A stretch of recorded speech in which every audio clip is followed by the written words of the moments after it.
Hallo alle zusammen, guten Morgen und guten Morgen Cecilia. Guten Morgen. Ja, wir anfangen mit einer Präsentation von Cecilia. Und Cecilia, mag eine Kurzpräsentation für dich?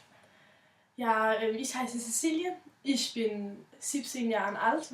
Ich wohne in Vion mit meiner Mutter und meiner kleinen Schwester und Bjarne. Ja. Wer ist Bjarne? Bjarne ist meine Mutters Freund. Ja. Ja. Also, wo wichtig ist deine Familie für dich?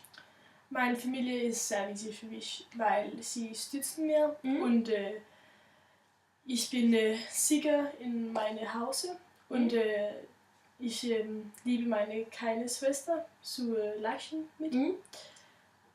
Da über deine Familie, was ist auch wichtig für dich? Klar, meine Freundin ist auch sehr wichtig. Aber warum? Ja, meine Freundin ist sehr wichtig als meine Familie, weil sie, weil ich für eine Pause drängt. Ich habe meine Freundin zu lachen mit und benutzen viel Zeit. Haben Sie über deine Zukunft gedacht? Ja, in meiner Zukunft es ist sehr wichtig mit einer guten Familie und eine gute Job? Ja. Ja, ich kann viel Geld machen und ja. Hast du einen Traumjob oder? Nein, ich habe nicht einen Traumjob. Aber ich denke, dass ich viel Zeit zu herausfinden. Das ist richtig, ja.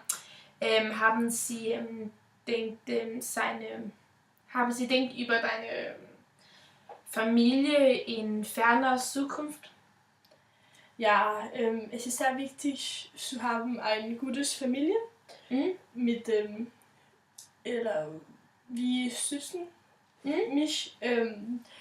Aber ich will sehr gern eine Kernfamilie haben. Eine Kernfamilie? Ja, ein Mann und Kinder und alles. Wie viele Kinder? Ich weiß nicht, vielleicht 2 Kinder, vielleicht Zwillinge. Ah, das ist eine richtige Kernfamilie. Ja, okay.